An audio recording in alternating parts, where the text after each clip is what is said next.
Summary of the key elements of Chapter 11, filibusters as they relate to the American expansion. The movements of illegal private armies known as filibusters played an essential role during the expansion of the United States. During the early 1800s, the expansion of American territory took place through sanctioned and unauthorized military undertakings.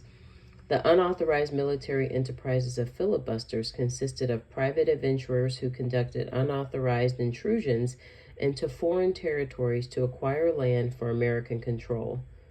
Through his 1819 Texas venture, James Long displayed this unofficial gaining pattern, but this Texas Independence Republic dream crashed when Spanish authorities stepped in. The Missouri Crisis. During the Missouri Crisis of 1819, the controversy surrounding extending slavery gained essential prominence in American national politics.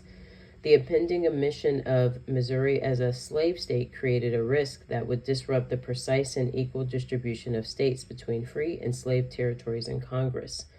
The Missouri Compromise of 1820 created two separate solutions when it introduced Missouri as a slave state together with Maine as a free state, and then it banned slavery north of the 3060 parallel in the Louisiana Territory. The economic and political balance between slave and free states. The political equilibrium between the slave states and free states remained very thin while carrying important effects on the two systems.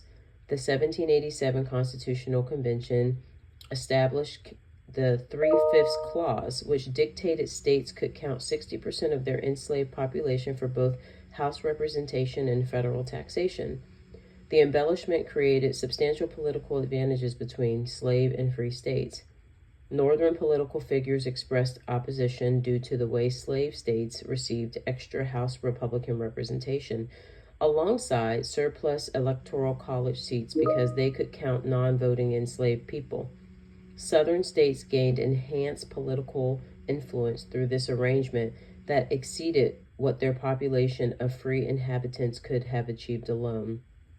The Senate required an equal number of slave and free states because each state received 2 senators without considering population numbers.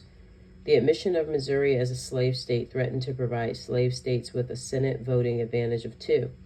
The political balance within the Senate would have radically changed since slave states would have possessed the power to prevent legislation from passing. They could also enforce pro-slavery bills. Anglo settlers in Mexican Texas.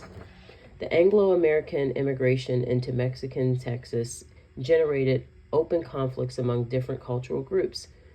When allowed by Mexico to settle in the area, these Protestant immigrants declined to join the Mexican way of life and continue practicing their beliefs rather than adopting Catholicism. Their continued practice of slavery became the most contested aspect because Mexico had officially abolished slavery in 1829. Several conflicts merged with cultural biases and desire for self-governance and thus brought about the Texas Revolution. Causes and outcomes of the Mexican-American War. The Mexican-American War started in 1846 because of border rivalries after Texas gained its independence. The war received backing from President Polk, together with most Democrats, yet multiple Whigs along with abolitionists voiced their opposition because they viewed it as an effort to gain slave-dominated lands. After the war ended, Mexico gave substantial land to the United States, which triggered extensive discussions about allowing slavery to extend into new territories. After the war, the entry of new territories into the nation triggered intense political discussions about slavery. The Free Soil movement stood against the expansion of slavery because it believed that slavery diminished white employment and created restricted financial prospects for independent workers.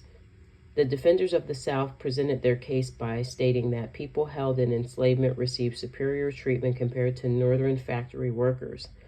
The disputes between pro-expansion and anti-expansion forces resulted in the formation of the Free Soil Party in 1848, which fought to stop territorial expansion of slavery without attempting to abolish the practice in the southern regions.